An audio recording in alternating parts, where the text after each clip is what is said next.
साथियों, आज से 10 साल पहले जब मैंने टमाटर की फसल से प्राकृतिक खेती की शुरुआत की, बम्पर उत्पादन लिया, लेकिन जब फसल बेचने का समय आया, मंडी में रेट मिला सिर्फ 5 रुपए किलो।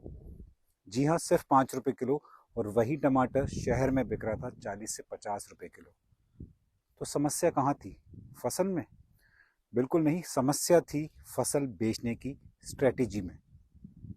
आज के इस वीडियो में मैं आपको वो तरीके बताऊंगा जो मैंने खुद यूज़ किए हैं, और आज एक ब्रांड तैयार किया, अपना मार्केट तैयार किया, और अब मुझे मंडी जाने की ज़रूरत नहीं पड़ती अपने उत्पादों को बेचने के लिए। सीधे ग्राहक तक मैं अपने उत्पादों को लेकर जाता हूँ। तो ये वीडियो आप अंत तक ज़रूर देखिएगा, क्योंकि इस वीडियो के बाद आपको समझ में आएगा कि आपको किस तरह से अपना मार्केट बनाना है और अपने उत्पादों को सीधे ग्राहक तक लेके जाना है। मेरा नाम है संकल्प शर्मा, और मैं भी आप ही की तरह एक किसान हूँ जिसकी जीविका पूरी तरीके से खेती पर निर्भर है।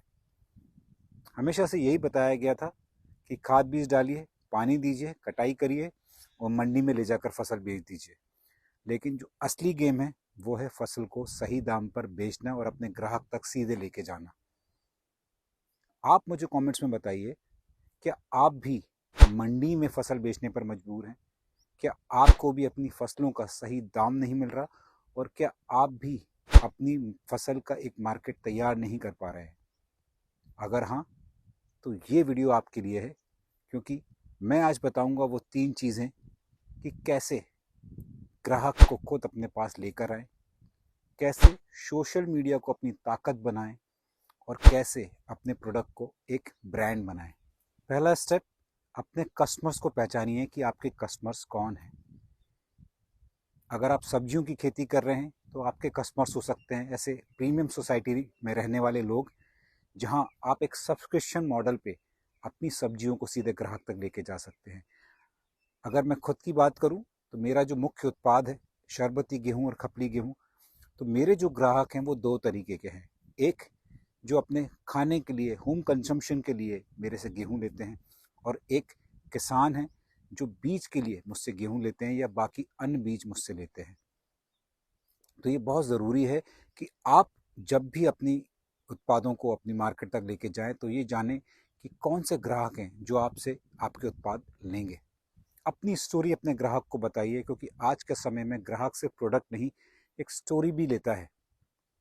यानी कि अपने खेत पर जो भी छोटी छोटी एक्टिविटीज़ हैं वो आप व्हाट्सएप, सोशल मीडिया, इंस्टाग्राम के माध्यम से अपने ग्राहक तक लेके जाएं। इससे एक ट्रस्ट डेवलप होगा, ग्राहक को पता चलेगा कि एक प्राकृतिक किसान है जो अपने खेत पर प्राकृतिक खेती कर रहा है बिना किसी रसायन के, और इससे वो उत्पाद लेने में संकोच नहीं करेंगे। और कहीं ना कहीं एक वो ट्रस्ट जब डेवलप होगा तो धीरे धीरे आपका एक नाम बनेगा और आप अपने उत्पादों को आसानी से ग्राहक तक लेके जा सकते हैं। अब बात करते हैं सोशल मीडिया की, जो आज के समय में बहुत ही ज़्यादा इम्पॉर्टेंट है और उसको अपनी एक ताकत बनाना बहुत ज़रूरी है। अगर आप व्हाट्सएप यूज़ करते हैं तो मेरी आपसे ये रिक्वेस्ट है कि व्हाट्सएप बिजनेस ऐप को आप यूज़ करिए। 2 तरह के ऐप्स आपको प्ले स्टोर या ऐप स्टोर में मिलेंगे, एक है नॉर्मल व्हाट्सएप, एक है व्हाट्सएप बिजनेस। व्हाट्सएप बिजनेस में कई सारे ऐसे फीचर्स हैं जो बहुत उपयोगी हैं, खासकर जब आप इस तरह की उसमें हैं कि अपने प्रोडक्ट की मार्केटिंग करना चाह रहे हैं। व्हाट्सएप बिजनेस में आप एक अपने प्रोडक्ट का कैटलॉग तैयार कर सकते हैं। अगर मान लीजिए आपके पास 10 प्रोडक्ट है, उनकी प्रॉपर पैकिंग करके, उनके प्रॉपर फोटोज़ लेके, उनका रेट लिस्ट आप कैटलॉग के माध्यम से अपलोड कर सकते हैं, ताकि जो भी आपके पोटेंशियल ग्राहक हैं वो आपके इस कैटलॉग लिस्ट को देखकर आपको ऑर्डर कर सकते हैं। इसके साथ ही एक बहुत इंपॉर्टेंट फीचर है जो व्हाट्सएप बिजनेस में है, वो है लेबल्स। मैं अपने सारे मैसेजेस को लेबल करके रखता हूँ, जैसे कि आप अभी स्क्रीन पर देख पा रहे हैं। इसमें शरबती गेहूं की अगर कोई इंक्वायरी है, खपली गेहूं की कोई इंक्वायरी है, या किसी और बीज की इंक्वायरी है जैसे सरसों है, पपीता है, तो इस सारे मैसेजेस को मैं लेबल करके रखता हूं ताकि समय पड़ने पर मैं इनको आसानी से रेफ़र कर सकूं और उन कस्टमर्स को रिप्लाई या फीडबैक दे सकूं, और एक प्रॉपर कम्युनिकेशन आप मेंटेन करके रख सकते हैं। तो इस तरीके से आप अपने सारे मैसेजेस को एक सही तरीके से आप कैटेगराइज कर सकते हैं। और आने वाले समय में ये मेरा एक पर्सनल एक्सपीरियंस है, ये बहुत हेल्पफुल रहता है, क्योंकि जब धीरे धीरे मैसेजेस की संख्या बढ़ती है, बड़ा मुश्किल हो जाता है ट्रैक करना। मेरे पास दिन भर में कम से कम 50 मैसेजेस आते हैं, और इतने सारे मैसेजेस होने के कारण ये लेबल करना बहुत ज़रूरी है कि किसने शरबती गेहूं की इंक्वायरी की, किसने खपली गेहूं की इंक्वायरी की, ताकि समय पड़ने पर मैं उनको आसानी से रेफ़र कर सकूं। इंस्टाग्राम, फेसबुक, यूट्यूब, ये तीनों बहुत इंपॉर्टेंट है, लेकिन आज के समय में इंस्टाग्राम एक ऐसा प्लेटफॉर्म है जहां आप रील्स के माध्यम से आसानी से कस्टमर्स तक पहुंच सकते हैं। शॉर्ट फॉर्मेट यानी कि जो 40 से 60 सेकंड की जो रील्स होती हैं, आजकल उसी का समय है, क्योंकि अटेंशन स्पैन काफ़ी कम हो गया है लोगों का, तो वो एक कोई लॉन्ग फॉर्मेट देखना नहीं चाह रहे हैं। तो इंस्टाग्राम के माध्यम से आप अपने खेत पर होने वाली जो भी एक्टिविटीज़ हैं, गतिविधियां हैं, वो आप अपने ग्राहक तक लेके जाइए। अगर आप जीवामृत बना रहे हैं तो वो उसका एक छोटा सा वीडियो आप डाल सकते हैं। अगर आप एक कोई पेस्ट कंट्रोल के लिए आपने कोई मिट्टी का स्प्रे किया, या आपने नीम ऑयल का स्प्रे किया, आप खरपतवार को कैसे मैनेज कर रहे हैं, किस तरह से सोइंग कर रहे हैं, किस तरह से हार्वेस्ट कर रहे हैं, किस तरह से आपको फार्म का आपका पूरा मैनेजमेंट है, ये सारी चीज़ें जो भी आपके फार्म पर एक्टिविटीज़ हैं, वो आप इंस्टाग्राम के माध्यम से लोगों तक पहुंचाइए। और शुरू में समय लगेगा, एकदम से हो सकता है आपको व्यूज़ ना मिले, लेकिन मैंने भी ऐसी शुरुआत की थी। आप इसमें बहुत ज़रूरी है कि एक कंसिस्टेंसी मेंटेन करके चलें। निरंतर आप अपने वीडियोस को सोशल मीडिया पर अपलोड करते रहें। एक वो ऐसा समय आएगा जब आपके रील्स को, आपके वीडियोस को व्यूज़ मिलना चालू होंगे, और धीरे धीरे ये रील्स वायरल होती है, आपके फॉलोअर्स बढ़ते जाते हैं, और इस तरीके से आप एक कम्युनिटी को डेवलप करते जाते हैं। तो व्हाट्सएप, इंस्टाग्राम, फेसबुक, इन सभी के माध्यम से सोशल मीडिया पर अपनी पहचान बनाइए। एक इस तरह की कम्युनिटी बनाने से बहुत आने वाले समय में बहुत आसान हो जाता है अपने उत्पादों को सीधे ग्राहक तक लेकर जाना। एक और जो बहुत इंपॉर्टेंट टॉपिक है वो है प्रोडक्ट और ब्रांडिंग। बहुत ज़रूरी है कि आप अपना एक ब्रांड बनाएं। रजिस्टर करने की ज़रूरत नहीं है, लेकिन एक एटलीस्ट एक ब्रांड नेम आप लेके रखें। जैसे कि हमारा जो फार्म का नाम है वो नर्मदा नेचुरल फार्म्स है, उसका हमने एक लोगो भी डिज़ाइन किया हुआ है। तो इस तरह की कई ऐप्स आपको मिल जाएंगी प्ले स्टोर और ऐप स्टोर पे, जहां फ्री में लोगो बना सकते हैं। आपकी फार्म की जो भी वैल्यूज़ हैं, जो भी एथिक्स आप फॉलो कर रहे हैं, उनको ध्यान में रखते हुए एक लोगो डिज़ाइन करें। एक सवाल मैं आप लोगों से पूछना चाहूँगा कि आप खुद एक ग्राहक के तौर पर सोच कर देखिए कि एक किसान, मान लीजिए अमरूद या आम ग्रो कर रहा है, और एक और किसान है वो भी यही दोनों फलों की खेती कर रहा है। पहला किसान आपके पास अपने आम लेकर आता है एक नॉर्मल सी पॉलिथीन में या नॉर्मल से बॉक्स में, और दूसरा किसान एक बहुत अट्रैक्टिव पैकिंग में आपके पास वो आम लेके आता है, एक प्रॉपर बॉक्स है 3 से 4 किलो का, जिसमें प्रॉपर ब्रांडिंग करके रखी हुई है। वहाँ उसने लिखा हुआ है अपने फार्म का नाम, 100% नेचुरल, पूरा पूरा कॉन्टैक्ट डिटेल्स उसने रखी हुई हैं।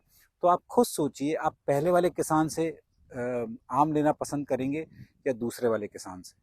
जाहिर है कि जो अट्रैक्टिव पैकिंग है, वहाँ आपका एक थॉट प्रोसेस जाएगा कि हाँ यार, इससे हमको ये प्रोडक्ट लेना चाहिए। तो पैकिंग बहुत ज़रूरी है। मैंने भी आज से 3-4 साल पहले जो शरबती गेहूँ की जो हमारी बैग्स होते हैं, उसको हमने प्रिंट कराया, नर्मदा नेचुरल फार्म का एक ब्रांड नेम हमने उस पर प्रिंट करा के दिया, और इससे काफ़ी फ़र्क पड़ता है जब उस पैकिंग में वो गेहूँ हमारे ग्राहक तक पहुँचता है। एक ब्रांड रिकॉल वैल्यू बनती है, लोगों को दिखता है कि हाँ, नर्मदा नेचुरल फार्म्स से ये शरबती गेहूँ आया है। और कई बार ऐसा हुआ है मेरे साथ कि हमने ट्रांसपोर्ट पे गेहूँ बुक किया, और वो ट्रांसपोर्ट से गेहूँ जब अलग अलग शहरों से जाता है, वहाँ से भी हमको कॉल्स आते हैं कि सर, ये आपके पास शरबती गेहूँ की हमने एक बोरी देखी हुई है, क्या आपके पास और शरबती गेहूँ मिल सकता है?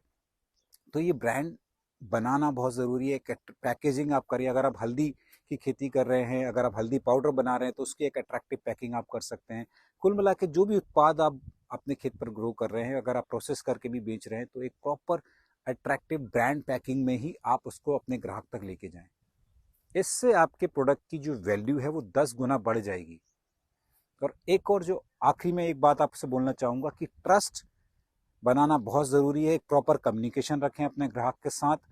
एक प्रॉपर प्रॉमिस अगर आपने किसी चीज़ का किया तो वो फुलफिल ज़रूर करें। कम्युनिकेशन के मतलब ये है कि मान लीजिए, एक एग्जांपल मैं आपको देता हूँ मेरा ही।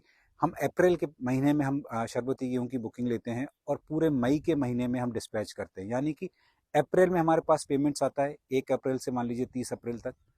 तो हम ये अपने ग्राहक को पहले से ही बता देते हैं कि अप्रैल के महीने में अगर एमपी के बाहर के ऑर्डर्स हैं, वो हम अप्रैल के महीने में ट्रांसपोर्ट से नहीं भेज पाएंगे, हम इनको मई के महीने में ही भेज पाएंगे।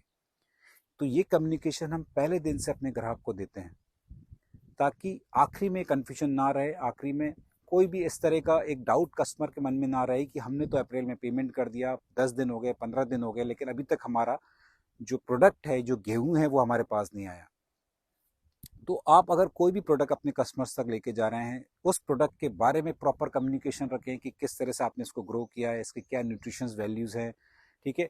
तो और जो प्रॉमिस की हम जब बात करते हैं तो एक कहीं ना कहीं एथिकल जो बात आती है कि आप अगर 100% नेचुरल फार्मिंग कर रहे हैं तो वो भरोसा, वो ट्रस्ट आप अपने कस्टमर्स तक लेके जाएं और वो ट्रस्ट, वो भरोसा कभी टूटे ना, इस तरह की कोशिश आपकी हमेशा होनी चाहिए ताकि वो कस्टमर्स, क्योंकि एक बार आपसे ले लेगा वो ग्राहक आपसे आपके उत्पाद, लेकिन अगर आप चाहते हैं कि वो कस्टमर्स आपको रिपीट ऑर्डर्स दे, हर साल हर बार आपको ऑर्डर्स दे, तो ये बहुत ज़रूरी है कि आप अपने प्रोडक्ट की क्वालिटी मेंटेन करें, एक प्रॉपर कम्युनिकेशन मेंटेन करें, एक प्रॉमिस जो आपने अपने ग्राहक से किया है वो आप पूरा ज़रूर करें। याद रखिए साथियों, फसल उगाना ही सिर्फ एक स्किल नहीं है, फसल बेचना भी एक स्किल है। उम्मीद है आज की इस वीडियो से आपको कुछ सीखने मिला होगा कि किस तरह से आप अपने मार्केट को बनाएं और कैसे अपने ग्राहक तक सीधे पहुंचें। अगर ये वीडियो आपने यहाँ तक देखा है तो प्लीज़ इसको लाइक ज़रूर करिएगा, इंस्टाग्राम पर फॉलो करें, यूट्यूब चैनल को सब्सक्राइब करें अगर आप पहली बार आए हैं, और वो बेल आइकन को क्लिक करें ताकि आने वाली वीडियोज़ की नोटिफिकेशन आपको समय समय पर मिलती रहे। तो चलिए मिलते हैं आने वाले वीडियो में। इसी नोट पर मैं आपसे विदा लेना चाहूँगा। बहुत बहुत धन्यवाद।